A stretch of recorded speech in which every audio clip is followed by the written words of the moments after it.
በህመም ላይ የተሰቃየ ላለው ለወንድም ማስተር አብነት ከበደ የሶስት ቀናት ጾምና ጸሎት ታወጀ። አሰላሙ አሌይኩም ወራህመቱላህ ወበረካቱ። ውድና የተከበራችሁ ውድ የሷሊሃ ቤተሰቦች እንዴት ናችሁ? እንደምን ቆያችሁ?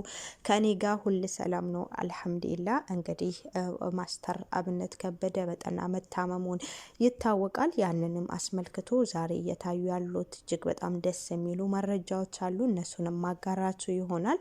የወጣ ለሶስት ቀንም የወጣ አዋጅ አለ። ያንንም በተመለከተ እነግራችኋለሁ። እንግዲህ በቅድሚያ ሁላችሁም ለማስተር አብነት ከበደ ዱዓ እንድታደርጉለት እኔ መማጸናችኋለሁ። አላህ አፊያ እንዲሰጠው፣ አላህ የአፊያ ልብስ እንዲያለብሰው፣ እንዲሁም ደግሞ የጀመረውን ስራ እስከ መጨረሻው እስኪቀጥል ለብዙዎች እንዲደርስ ሁላችሁም ዱዓ ጸሎት አድርጉለት። እንግዲህ ዛሬ የተሰማው ነገር ምንድን ነው? በጎፋ ዞን የቡልቃ ከተማ ነዋሪዎች ለማስተር አብነት ከበደ የአደባባይ ጸሎት እያደረጉለት ይገኛል። እንዲሁም የሶስት ቀናት ጾምና ጸሎት ቀንም ታውጇል። በሶስት ቀን ሙሉ አደባባይ ላይ ጸሎት እንዲደረግ እንዲሁም ደግሞ ሶስት ቀን ሙሉ ለሱ ተብሎ እንዲጾም እሱን ፈጣሪ አፊያ እንዲያደርገው አላህ አፊያ እንዲያደርገው እንዲጾም ታውጇል። እንግዲህ በዛሬው ዕለት የቡልቃ ከተማ ነዋሪዎች ለበጎ ሰው ማስተር አብነት ከበደ በአንድነት በአደባባይ ወጥቶ እየጸለዩለት ይገኛል።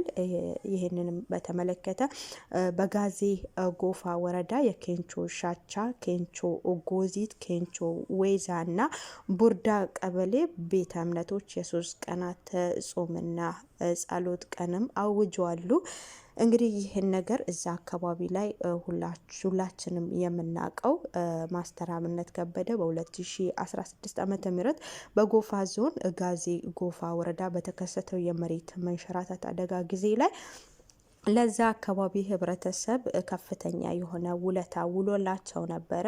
ያንንም ሁላችንም እናውቀዋለን። የምታስታውሱ ከሆነ እዛ ጎፋ አካባቢ ላይ የመሬት መንሸራተት በተፈጠረበት ሰዓት ብዙዎቹ መሬት ስር ቀርተዋሉ። በጣም አስደንጋጭ የሆነ ክስተት ነበረ የተከሰተው። በዛ ሰዓት ላይ እንግዲህ ማስተር አብነት ከበደ እዛ አካባቢ ሄዶ ለብዙዎች ሲረዳ ነበረ። እዚህ ጋር በምስሉ እንደምትመለከቱት በጣም እየለፋ ነበረ። ለዛ አካባቢ ሰው እጅግ በጣም ከፍተኛ የሆነ ውለታ ውሎላቸዋል። እንግዲህ ያንን በማስመልከትም የዛ አካባቢ ነዋሪዎች በአደባባይ ወጥቶ ጸሎት እያደረጉለት ይገኛሉ። ይህ የነሱ ብቻ ኃላፊነት ሳይሆን የሁላችንም ኃላፊነት ነው። እሱም የጣለብን አደራ ነው። እሱም እኔ ከናንተ ምንም የምፈልገው ነገር የለም፣ እኔ ከናንተ የምፈልገው ነገር ቢኖር ዱዓና ጸሎት እንድታደርጉልኝ ነው። ሙስሊሞችን በዱዓችሁ፣ የሌላ እምነት ተከታዮችም በምታምኑት እምነት በጸሎታችሁ እንድትረሱኝ እንጂ እንዳትረሱኝ። ሌላው ደግሞ የሕክምና ምናምን የሚባለው ጎፈንድሚ እርዳታ ምናምን እኔ ምንም ነገር አልፈልግም። አስፈላጊ ከሆነም እናሳውቃቸዋለን። ለአሁን ግን ከእርዳታ የሚባለው ነገሮችን ፈጽሞ አልቀበልም። ያንን እናደርጋለን ብላችሁ ከተነሳችሁ ከሌላ በሽታ ነው የምትጨምሩብኝ፣ የጭንቀት በሽታ ልጨምሩብኝ ትችላላችሁ። ስለዚህ ያ ነገር ይቆይኝና ዱዓ አድርጉልኝ ሲልም ተደምጧል። እና አሁን እየተጀመረው የዱዓ በአደባባይ ወጥቶ በጅምላ ዱዓ ማድረጉ እጅግ በጣም ጥሩ ነው። ሁላችንም በቻልነው መጠን ዱዓ እናደርግለት ማለት ማስተር አብነት ከበደ እንኳን እንደዚህ በጠና መታመሙን ሰምተን እንኳን ሳንሰማ ራሱ ባየነው ቁጥር መልካም ነገሮችን በሚሰራበት ጊዜ ላይ ባየነው ቁጥር ሁላችንም እርግጠኛ ሁን የምናገረው ነገር ዱዓ ሳያደርግለት ጸሎት ሳያደርግለት የሚያልፍ ሰው አለ ብዬ አላስብም።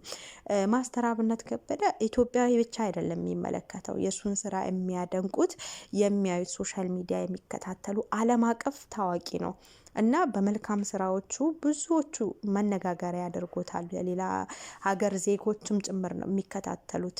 የወደቁትን ሲያነሳ፣ የተራቡትን ሲያበላ፣ ልብስ ያለበሱትን ሲያለብሳቸው ስንቱን ተመልክተናል። ማስተር አብነት ከበደ ሲያደርጋቸው ማለት ነው። አንዳንድ ጊዜ የሆነ ቦታ ላይ ወጥቃችሁ ማንም ሳያነሳችሁ ሲቀር አላህ ሱብሃነሁ ወተዓላ የሆነ ሰውን ይልክላችኋል። እና እንደዛ አይነት ነው እንትን የተረዳሁት። አንዳንድ ሰዎች ላይ ሕክምና አጥተው ብዙ በህመማቸው ሲሰቃዩ ብዙ ቦታ ላይ ሲደርሱ በህመማቸው ህመም ሲጨመርባቸው እሱን ሰበብ አድርጎላቸው ደግሞ ገንዘብ ሰብስቦላቸው በጊዜ የሚድኑበት ሁኔታ አለ ከአላህ በታች ማለት ነው። እና እንደዚህ አይነት ሰዎች እንኳን ጸሎት የዱዓ አደራ አስቀምጦብን ይቅርና ሳያስቀምጡብንም ሁሌም ዱዓ እናደርግላቸዋለን። እና ማስተር አብነት ከበደ አላህ አፊያ ያደርግህ፣ አላህ የአፊያ ልብስ ያልብስ። አላህ ሱብሃነሁ ወተዓላ አንተ ላይ አሁን ያስቀመጠብህን በሽታ አላህ ራሱ ያንሳልክ። የእውነት ሊፈትነን ነው አንድ ነገር ሲመጣብን ፈተና እኛን ሊፈትነን ነው። አላህ ፈተናውን ሊፈትነን ደግሞ በቃ ጥሩ ሰዎች መልካም ሰዎችን ፈተና ያበዛባቸዋል። ለምንድን ነው ፈተና የሚያበዛባቸው? ትዕግስታቸውን ሰብራቸውን ለመፈታተን ነው። ስለዚህ እኛ በመጣው ነገር ፈጣሪ ባመጣው ነገር ሁሉ ታጋሽ መሆን አለብን፣ ሰብረኛ መሆን አለብን። ያንን ካደረገን ደግሞ ፈጣሪያችንም ይደሰትብናል። ማማረር የለብንም። ለምን ፈጣሪ ይህንን ነገር አደረግከብኝ ብሎ ማማረር የለብንም። ምክንያቱም ይሄንን ነገር እኛ ላይ ያመጣብን የተሻለ ነገር አሳልፎልን ሊሆን ይችላል፣ ወይም ደግሞ ለወደፊታችን የተሻለ ነገር አስቀምጦልን ሊሆን ይችላል። እና ለመልካም ነው። ሁሉም ነገር ለበጎ ነው። ሀቂቀተን ማስተር አብነት ከበደ በዚህ አሁን አመት ከምናምን ነው አመት ከ5 ወር ምናምን ነው በዚህ በሽታ እየተሰቃየው ያለሁት ብሎ ሲያወራ እንደሰማችሁት ከዚያች እስከ ትላንት ወዳ ነው ይሄ የታወቀበት ማለት ነው። እና እስከዛ ድረስ አንድ ቀን ታመም ያለው እኔ በሽተኛ ነኝ ብሎ አያውቅም። ለበሽተኞች ይደርሳል እንጂ እነሱን ሲያስታምም ለነሱ ሲደርስ እነሱን ሲያሳክም እንዲታከሙ ሰበብያ ሲሆን እንጂ ስለሱ ስለራሱ አንድም ቀን አውርቶ አያውቅም።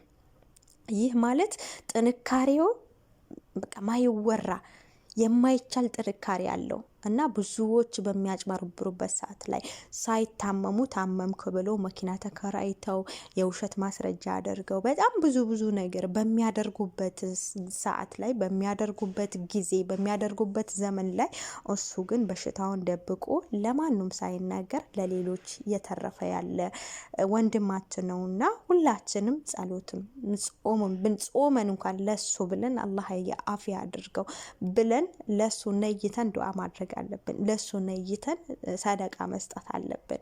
እና አላህ ሱብሃነሁ ወተዓላ ካለበት በሽታ ነጃ ይበለው። እሱ የበሽታውን አይነት ይሄ ነው ብሎ ባይናገርም መናገር ባይፈልግም ያው ምንም አይነት በሽታ ይሁን ብቻ እሱን ከዛ በሽታ አላህ ነጃ ያውጣው። ትልቁ ነገር የኛ ነው። ከዚህ ቀደም የምታውቁት ከሆነ ያው ከእግሩ አካባቢ የካንሰር በሽታ እንደሆነ ይታወቃል። ያንንም ደግሞ ድኛለው ብሎ ነበረ። አሁን ግን ያ ተመልሶበት ይሆን ወላሁ አለም። ብቻ ያለበትን በሽታ አላህ ሱብሃነሁ ወተዓላ ንቅል አድርጎ እንዲያወጣለት ዱዓ አድርጉለት ውዶችዬ። አመሰግናለሁ። አሁን የታወጀው ነገር እጅግ በጣም ደስ የሚል ነው። እንግዲህ ለ3 ቀናት ጾምና ጸሎት ታውጇል። እጅግ በጣም የሚበረታታ ነገር ነው። ሁላችንም በዱዓ እናስታውሰው ለማለት ነው። አመሰግናለሁ ስለተከታተላችሁኝ። በሌላ ጊዜ በሌላ ቪዲዮ ተመልሰን እስከምንገናኝ በያላችሁበት ሰላም ሁኑልን። አላህ ሱብሃነሁ ወተዓላ እሱንም አፊያ ሰጥቶት የአፊያ ልብስ አልብሶት ወደ ውጭ ሀገርም ሳይሄድ አላህ ሱብሃነሁ ወተዓላ አፊያውን እንዲሰጥ ዱዓ እናደርግለት። አመሰግናለሁ። አሰላሙ አለይኩም ወራህመቱላሂ ወበረካቱ።